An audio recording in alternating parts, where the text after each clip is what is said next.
Hi, I'm speaking with Marilyn Moedinger of Runcible Studios. Hi, Marilyn. Hi. Would you like to tell me something about your architecture practice and yourself? Yeah, sure. So my practice is called Runcible Studios. We are based in Boston, or Somerville, actually is where our office is, but close enough. And we have been in business for almost 5 years. And we do a wide variety of work, everything from sort of the smaller scale residential remodels up to some fairly large multifamily housing projects. We've got a brewery, we've got a marijuana dispensary, we've done offices, we've done retail. So we've done a whole bunch of different things. My background was here in Boston. I worked for UTL, which is a pretty awesome architecture and urban design firm here in Boston, and worked for them for a few years. I also was a full-time academic administrator for a short time here in Boston. And prior to all of that, I was actually a contractor. So I came in from that side of things. And that was even before I went to grad school. So I was I was a contractor, and then I went back to grad school for architecture. So that plays a pretty big role in how I think about things and the way that I like to work and the way we make drawings. So that's the What was your undergrad? Architecture. Okay. And also history, but that's, that was just for fun. That was just for fun. Yeah. And then there's your extracurricular activities, but we won't get into the whole strength training thing on this podcast. Oh, right? Yes, I am also a power lifter who competes. So don't get too excited about big crazy numbers on my behalf, but I like to get in there and train, so it's fun. Okay. So what are your first recollections of experiencing architecture? So I think my first things were basically related to the fact that I grew up in a house that was built in the 1760s, and it was actually built by my great times 11, I think, grandfather in Pennsylvania. And I grew up there in the midst of what was a pretty extensive renovation project. So my dad basically was renovating the place as we were growing up. And so there were plenty of times when my brother and I were sort of packed into a corner of a room with plastic all around it, and our beds were in there. And the bathroom's torn up, and the downstairs and upstairs, and it's sort of this long process that is actually still ongoing 30 some years later. My parents are still chipping away at it. But I think, that was definitely my first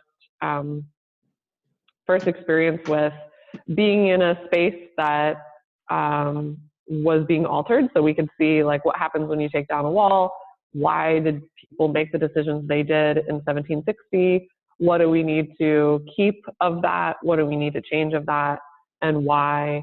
And those kind of conversations were ones that, my parents were sort of having, and we were there, and there was no architect involved, no contractor, just my family doing it. So, and my dad's an expert in all, and sort of doing all this kind of work. So, so I learned a lot from him, and then just sort of being in the midst of a construction project, I think also gives me a lot of sympathy for clients who are in the middle of that process as well.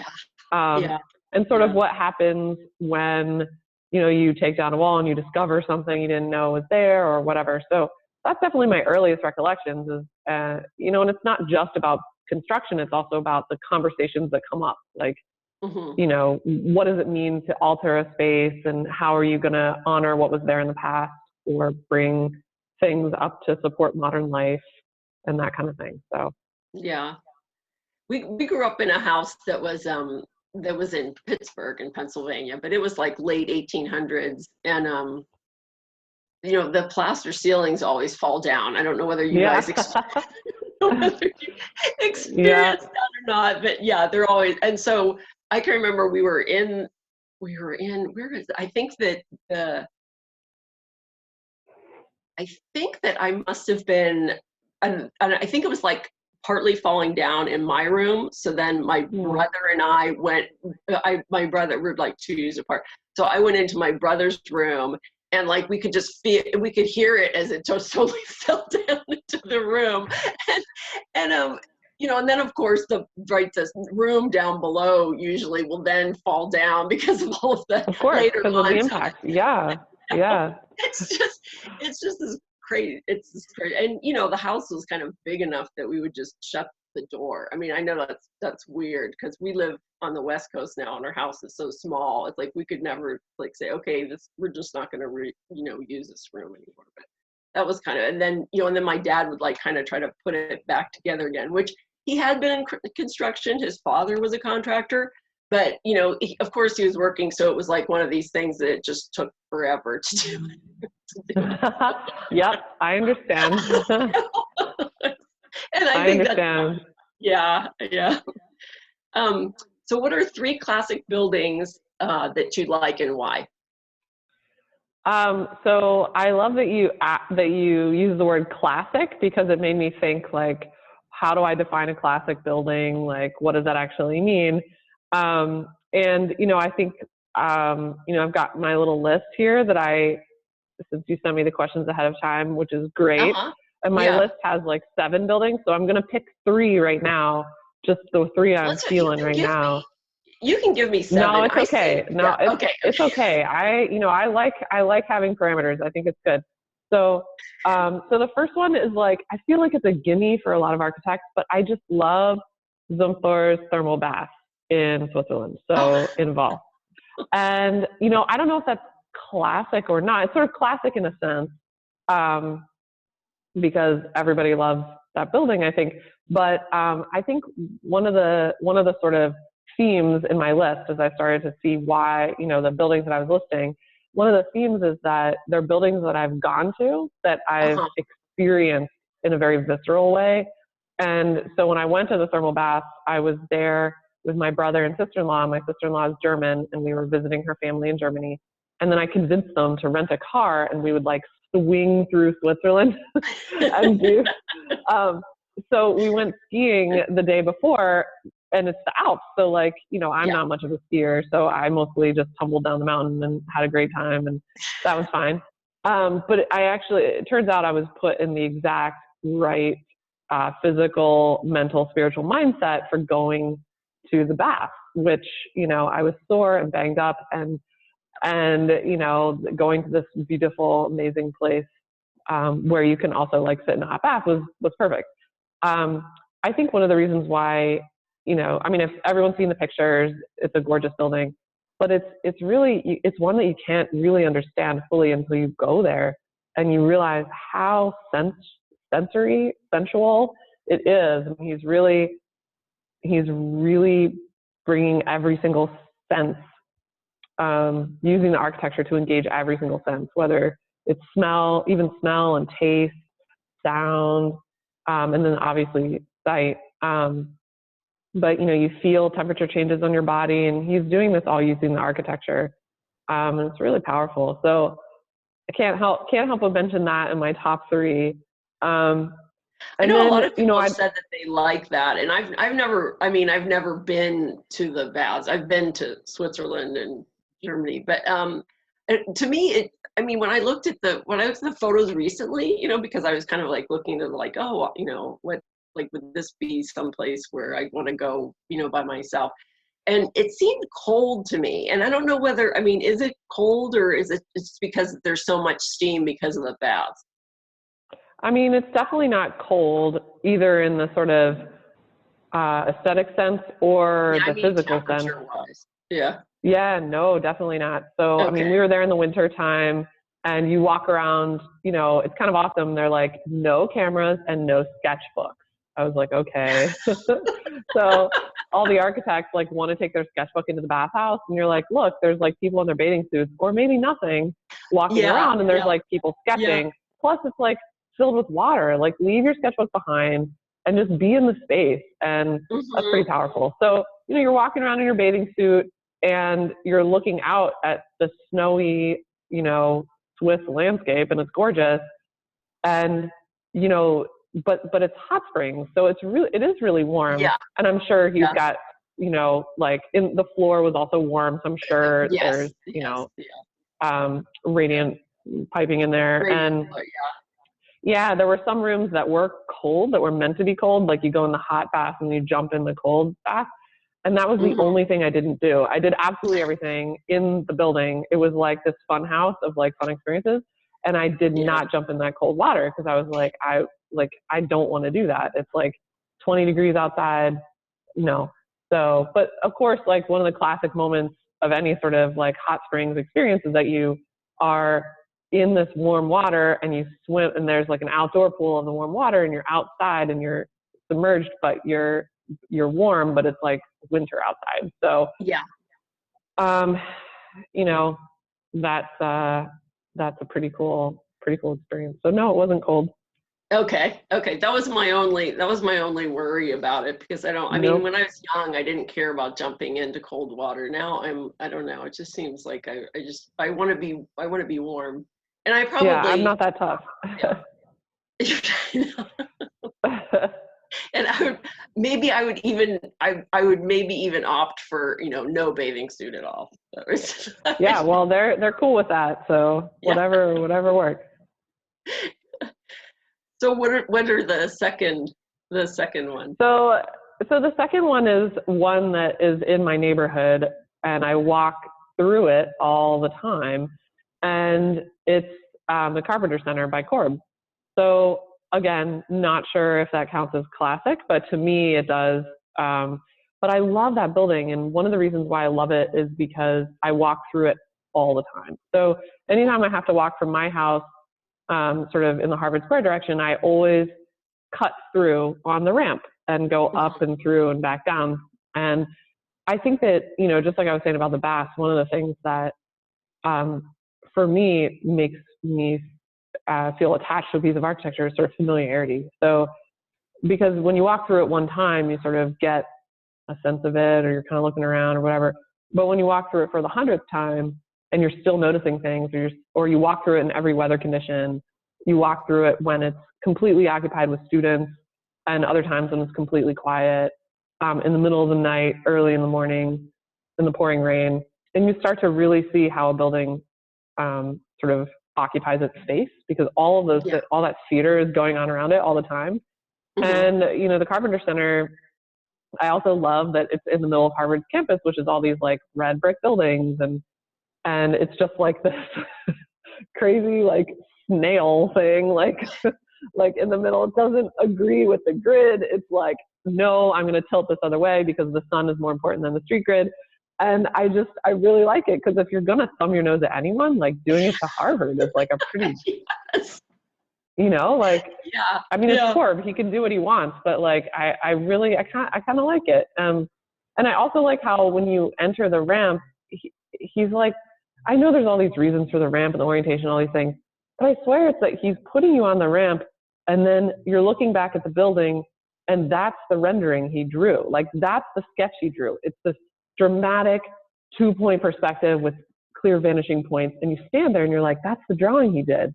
And he loved the drawing so much that he made a ramp, so we have to stand in that exact position and see the building as he envisioned it first in his head. And that's totally me making things up. But I can't help but think, given how he draws and given the way that he, you know, sort of renders his buildings with these like big CRAN lines, basically, I kind of love it. So, and I wouldn't have said that I loved it. I mean, I certainly studied it in school, but it's just going there all the time. It's like, this is a really awesome building. I love it.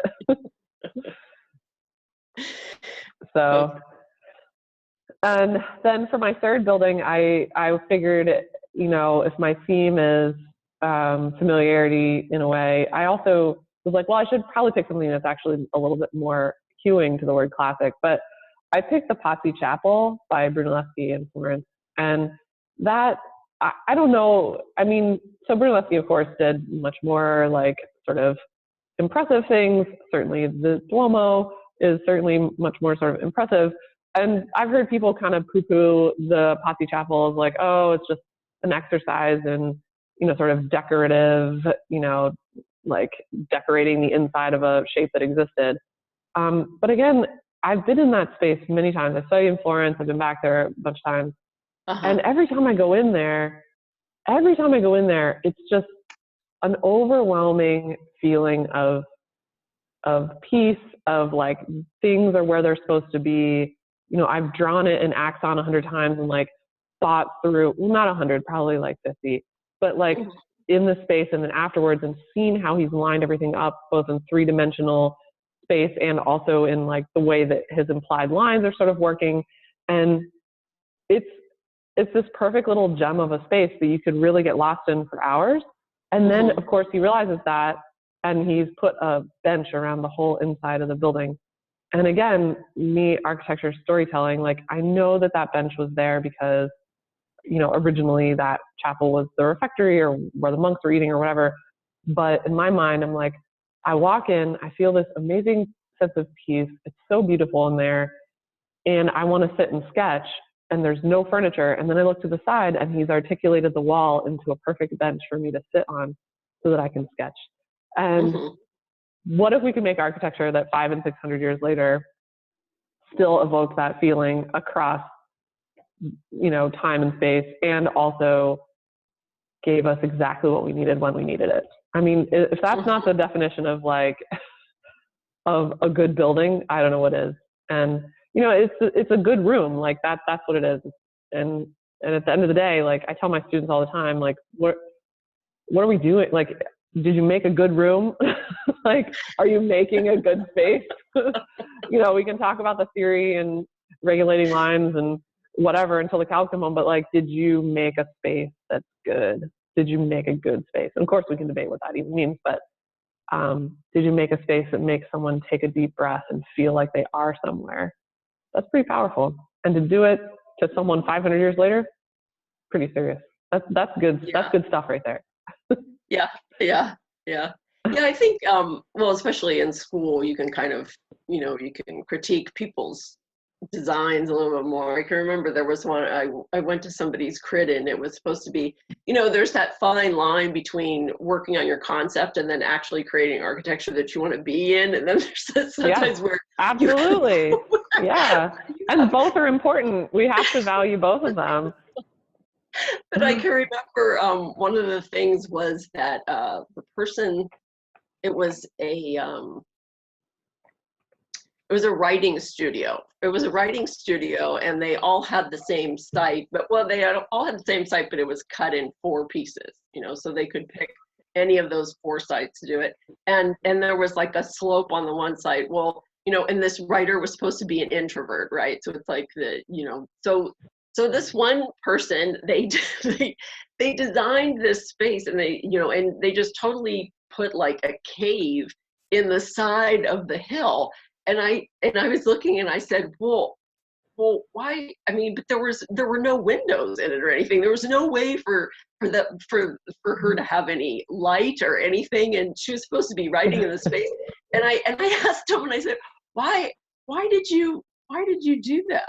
You know, and he said, well, because she's an introvert. And I said, well, introverts don't like to look out windows? Like what? What does that mean? I said, what does that have to do with her? Like whether she wants to experience light or not? Or fresh air. Yeah, fresh air is good. I think everybody likes that. What introverts don't want to do is hang out with a ton of people. Like, you know, so make a beautiful space and put a big wall around it, and now we're good. And it can be made of glass. So you just got to keep people out. Yeah, I said, you know, put like some windows in the front of it, make skylights or something, and really emphasize that. You know, I said, but this is a place where, you know, where you got so hung up on your concept that it just totally, you know, it just totally took over what, you know, like creating something, an area, a space that somebody would want to be in. You know?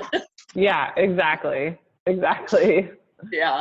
Yeah, it's kind of unfortunate that I think in today's, you know, today's projects, a lot of that kind of that furniture that is seen in like these classic spaces, you know, kind of gets taken out of the project because of budgetary reasons. We had a competition that I was involved in creating the RFP for and the RFQ, and the RFQ and the RFP for, and we chose someone, and they had these they had a built-in bench all along this little triangulated kind of square that was in our downtown La Mesa area.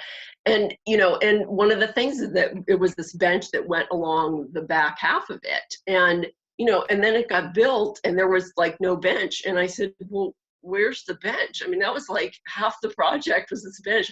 You know, Yeah. oh, there wasn't any money. There wasn't any money for it. So we took it out. So instead it's just one of these like concrete La Mesa benches like stuck in there. And I said, that's like not, that wasn't part of the project. Right. It's like you're missing the intent of the design. It's not like, oh, we can take out the bench or we can build it later. It's like, okay, no, let's step back. What is the most important part of this project? And what is the intent here beyond just, you know, constructability? Like what's going to actually make it usable? Yeah. Because now it's a square with, you know, it has like a kind of a little thing that was a history. Like Paramount, but then, you know, then it just has this bench that's just sitting there, right, in the space, which you can kind of see, like, it doesn't belong here, you know, it's right. Intended. So what do you like about being an architect? Well, there's a lot of things that I like about being an architect. I think it suits my personality really well. I like to think both quantitatively and qualitatively, and I think that architecture is a really good world to be able to do that in. So, you know, I like being the artist and the engineer. You know, I like being able to think about things in, you know, like get down to the numbers and then also be thinking about how things look. And to the point where I don't actually make that divide anymore. So I don't say that you know, the engineering part is about the numbers. It's like, well, how can I artistically understand numbers? I used to, when I was contracting, I used to imagine making these abstract paintings of the cost estimates that I would put together. And it was this idea that, like, what does a cost estimate sort of mean, and abstractly and all this kind of stuff. And, you know, maybe someday when I have extra time, I'll get back to those paintings. But for me, that's what I really like is being able to think in those ways. It really suits me and how my brain works. I also really like project-based work. So, like, I like being able to say, okay, we're gonna do this project, and we put together a team, and we've got some goals. And I think I wouldn't do very well if, like, I was working on something that would last for like 10 years, or that didn't have, like, you know, like series of, like, okay, this is the project and we're going to do it and it's going to be done in a year or two. Yeah. And there's these points along the way. Like, I love project-based work. And I love the sort of collaboration that comes from that, which is like, okay, we're going to come together for this project. We're going to assemble a team and we're going to get it done. And I really, really love that part of what we do. And I think also you know, along with that, I really enjoy working in the physical world. So I like, you know, right before we got, you know, on our call here, I was just trying to figure out exactly how to run taps for this brewery tap room we're doing. So, like, how, like cool. That's such a cool, interesting thing to learn. Like, I get to learn all these things about how materials work in the physical world, and why you do or don't do things, because, well, first the concrete guy has to come in and then the steel guy comes, and you can't flip flop that. So then we have to design to sort of to accommodate that. So I like working, you know, sort of quantitatively, qualitatively on projects in the physical world. And it feels like architecture has so many, like, when I get really sick of one type of thing, and I'm like, oh, I'm so sick of this door schedule, like, please get me out of here. Then I go and make some sketches for another project, or I think really conceptually, and that's fun. And then when I'm like, oh, this is too pie in the sky, like, please give me something concrete, then I can crank through some calculations for whatever. So, and then of course there's the fact that I'm running a business too. So I don't know if that, you know, there's the, like, what I like about being an architect and what I like about running an architectural practice, which are two different things. So, you know, and I love running an architectural practice, but it's definitely like the time that I get to be an architect, like billing my time out as an architect is only 30 to 40% of my time. The rest of the time is Yes. running Yeah. the practice, which is also super fun and I love it, and presents me with plenty of interesting challenges as well. So that's the short answer. I mean, I just love it. I don't know. I love buildings. Always have loved building. Are you building all of your projects? No, I'm not a contractor per se anymore. I, maybe in the future I could go design build, but like, I wouldn't want to mess with that right now. It's just, there's too many issues with not enough subs and pipeline and the trades and extra risk and all that kind of stuff that, here in Boston, I'm content with only having one of those things, one of those fields to try to master. But it's definitely not off the table. So I'm gonna run the architecture firm for a little while and then decide. Yeah. I just don't want to get hurt. That's the reason why I don't want to do this. Oh, hurt, like physically hurt? Yes. Yeah. That's the reason why I don't. Yeah, that's the reason why I don't want to build a project. Besides the fact that like the intern process, I mean, I think to do it now would just be impossible for me to do. And then all the contractors are telling me, Michelle, you never want to do this stuff. I'm like, I don't know. I said, it'd be nice. I said, I mean, we're going to be adding on to our house. So it's like, I'm probably going to be doing a lot of work then, but. Yeah, I mean, when I was starting contracting, I was in the field. I was a field laborer. And I did start there. But, the majority of my time after that was spent in the office being an estimator and a project manager. So, I think it really depends. I mean, being a contractor is there's a pretty wide range of ways you can do that. But I think I'm always interested in the allied fields, whether it's construction or development or that kind of stuff. Yeah. And, we're cooking up some schemes around here and coming up with some interesting collaborations and some ways to practice that are not just straight out of the box. So we'll see. Yeah. So what do you think about the future, or would you like to say about the future of architecture?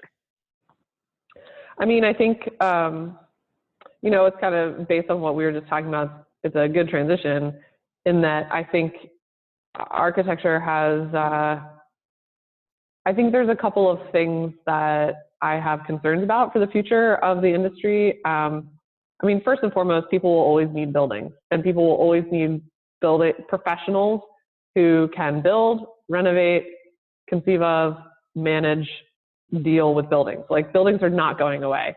So when people say like, the future of architecture is so grim, I'm like, okay, well, maybe that's true, but the future of buildings is pretty bright. We need buildings. Buildings aren't going anywhere. So if you are interested in buildings, then you're going to be fine. If you're interested in practicing architecture as it has always been practiced, well, that's a bad idea, because in no industry can you do something the way it's always been done and expect to be able to react nimbly to things that are changing. With that, though, comes the flip side, which is what I'm sort of concerned about in the future of architecture, is there is a tendency, it seems to me, to be really excited to sort of fall into like a technology trap and say like, oh, a few years ago it was like, oh, Revit, you have to know Revit or else you can't be an architect.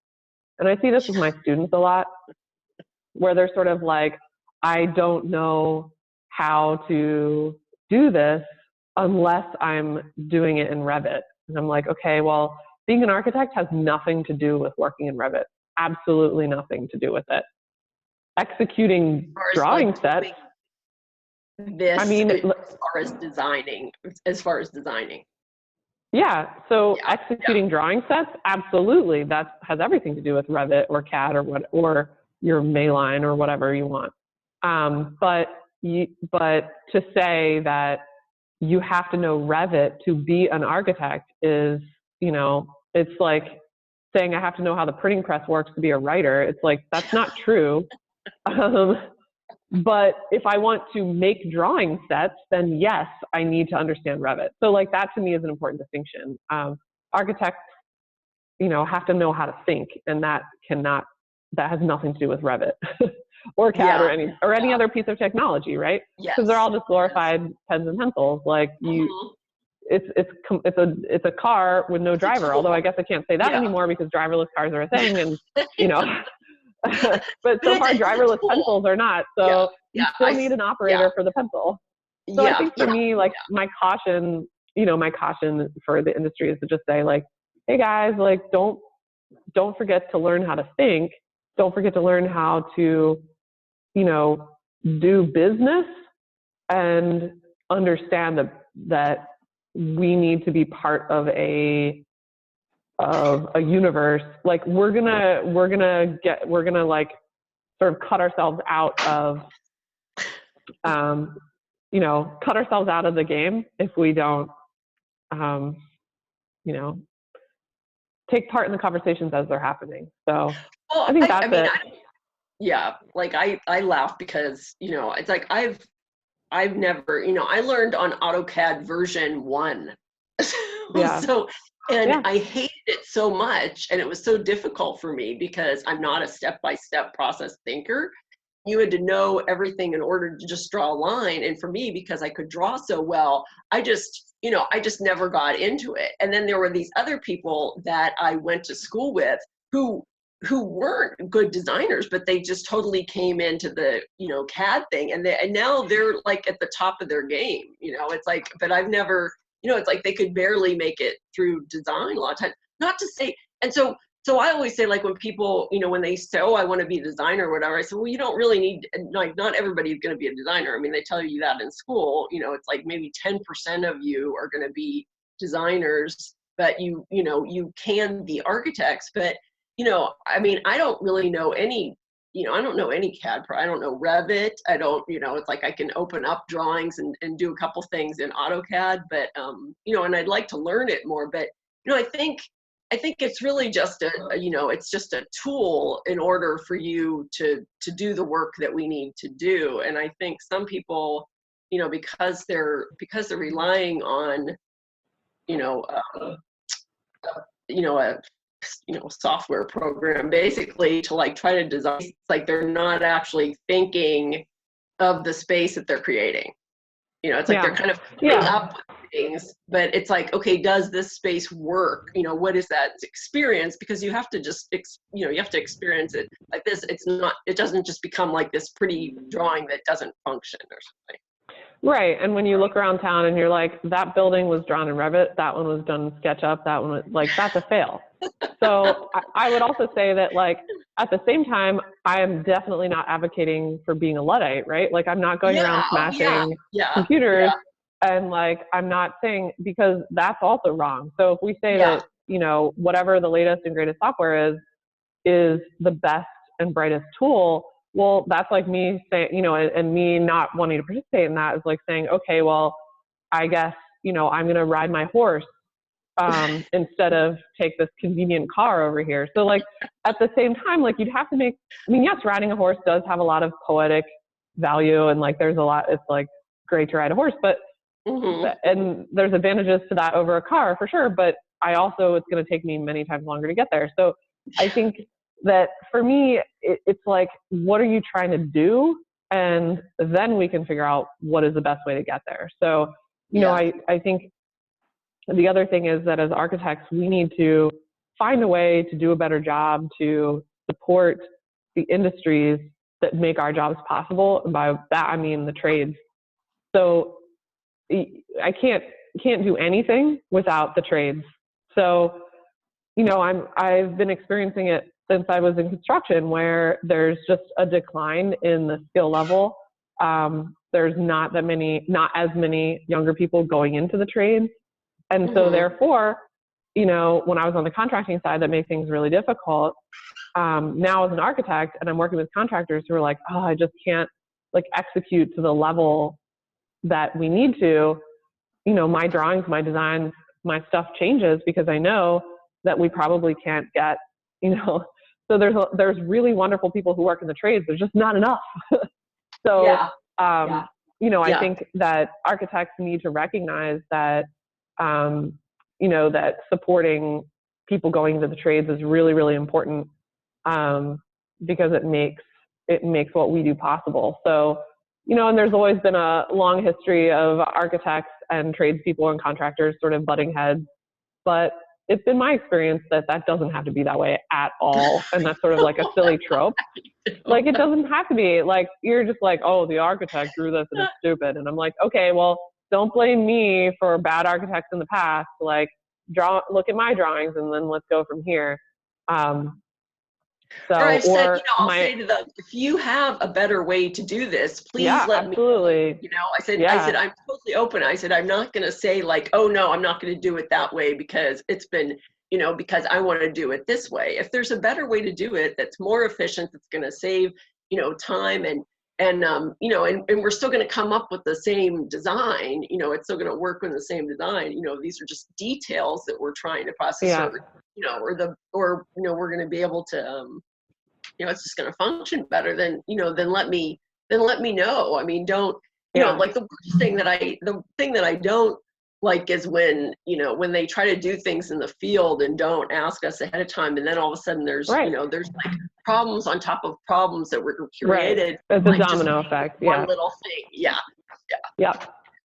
I agree. And I think that's what I try to say is like, okay, well, you know, I may not want to do it that way because there may be something down the line that there's a reason why we did it this way that seems really weird now, but it's going to set you up for success when it's time to tile the bathroom or whatever. So like, and good contractors are all over that, and they respect that. And, you know, I think, you know, when you ask me about the future of architecture, and it's like easy to talk about, you know, everyone's talking about where we're going to have 3D printed buildings and we're going to have this and that. And like, sure, that sounds cool. Like, let's do it. Awesome. I think for me, if I'm imagining the future of architecture practice, for me, it just comes back to like, buildings aren't ever going to go away. And so it's about architects continuing to find ways to make themselves relevant. And the relevancy doesn't come in mastering a 3D printer or, you know, or bossing around the trades. What it comes from is continuing to be able to push the way that we think and continuing to be able to show that the way we process ideas, the way we come up with solutions is unique. And that comes from the way we're educated. It comes from the way we know how to prioritize things. You know, I tell people all the time that as an architect, we are directing the orchestra. Like, I can't play first violin.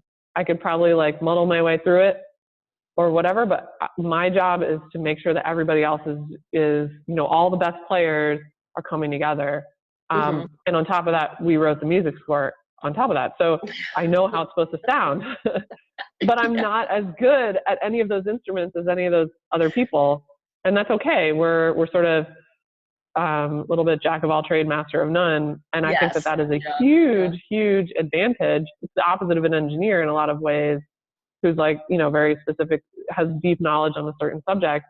And so the future of architecture, I think the future of architectural practice has to include understanding what we bring to the table. And it's not operating Revit.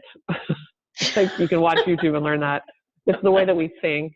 It's the way that we prioritize how society should be, the way we imagine our cities, you know, anything from our cities to the desk we work at, to the chairs we sit on, to the, you know, the homes we live in, offices, and like that stuff. So, we got to crack that nut, because it's not going to be, easy. You know, it's funny because I guess Blade Runner was supposed to be taking place in the year of Blade Runner. I know, 2019. Here we are. And I think one of the only things, right? The only thing that really isn't like it is in Blade Runner is the architecture, right? Yeah. I mean, because, you know, we have a lot of the vehicles, or, you know, like, you know, the technology or whatever, but really, like, the buildings, like, we're still building, you know, things that were from. Well, and even if we were building new buildings, even if we were building new buildings, like it's Blade Runner, we still, like, I'm sitting in a 100-plus-year-old building right now. Like, it isn't going to get knocked down. It's a great old building. So, like, you're not only, like, cars, we're not driving 100-year-old cars. We're not driving even 20-year-old cars. So architecture as like buildings as a technology are really funny because we are still living, you know, going back to the thing earlier, we're still living and hanging out in 500-year-old buildings. You know, people in Europe are doing that all the time. People in China are living in older buildings. Like people, like you're living in really old buildings, and they're gonna stick around. And so you can't just say, okay, in the future all buildings will be like this. Well, that's not true unless you literally knock all the buildings down and start over. So that's what's interesting to me about architecture as a technology is that it's not like the iPhone, which becomes obsolete and like goes on the trash heap every year. It's like it may become obsolete, but it is not on the trash heap. We are still living in those buildings. Like they're here. And that's poetic and beautiful and difficult. So we're constantly having to upgrade the infrastructure of our Okay, well, is there anything else that you'd like to say about architecture or? I don't know. I feel like I covered a lot of things. I mean, I obviously always have more things to say about architecture, but you know, that pretty much covers it. The other day at Trader Joe's, I ran into this mom that I've known like for years ago or whatever, and I guess she didn't know that I was an architect, which is funny, you know, because you'll know somebody and they just don't know that you're an architect. And I said something about, she goes, well, what do you do? And I said, oh, I'm an architect. And she goes, well, that's funny because you're, because I thought architects were supposed to be, you know, more to themselves. And I said, really? What? What does that mean? More to themselves? More to themselves that like you don't really talk to other people. And I was like thinking like, what? I know. And I said, well, what have I been doing? Yeah, I said, I don't know. I said, I mean, I don't know. I'm a woman, so I like talk more probably, or talk more to people. I said, I think most of the architects that I know are engaging with other people and talking to other people. So I don't know. I mean, I think that's an interesting one. You know, I had so my old boss at when I was a contractor, he used to say, because I was pretty overwhelmed in those days, like trying to learn how to be a contractor. And he was a really wonderful mentor to me in many ways. And one of the things he used to say is, Marilyn, don't forget contracting is 75% people. Like it's just people job. It's just a relationship job. Yeah. And there's a whole, I mean, I think he was being generous with that statement. Maybe it's more 50-50 because there's a lot of content you have to know as a contractor.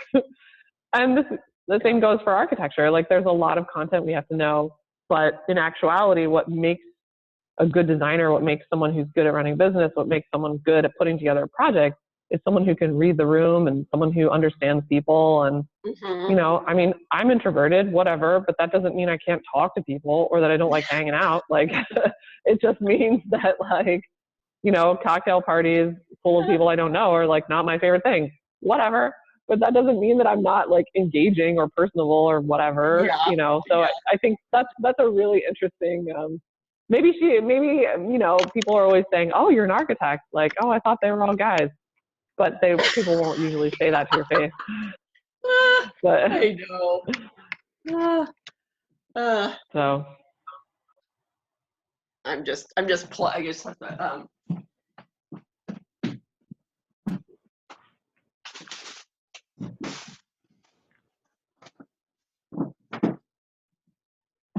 yeah, I definitely think that these, I mean, hopefully other people will be listening to these interviews and realize that we're like people like everybody else. Yeah, I hope so. Yeah. I kind of count on the fact that other people think I'm a normal person, more or less. Okay, well, thank you, Marilyn. It was great meeting you at the New York AIA conference and running into you at the Guggenheim. Yeah, that was awesome. And seeing you again at CRAN. So I hope to see you again. And first and foremost, being Twitter friends, which I feel like, you know, just people are always like, you know, social media, it's so annoying. But like, we're Twitter friends first. So that's cool. Yeah. You know, Yeah. it happens. And here we are, like in real life, sort of. I mean, on opposite Yes. coasts and talking through technology, but like we're, you know, Yeah. we did meet in Yeah. person and that was awesome. Yes. Yeah, it was. Yeah. Yeah. Well, thank you. Cool. Of course. My pleasure, Michelle. Thank you for having Okay. me. Okay. Thank Okay. you. Okay. Bye. Bye.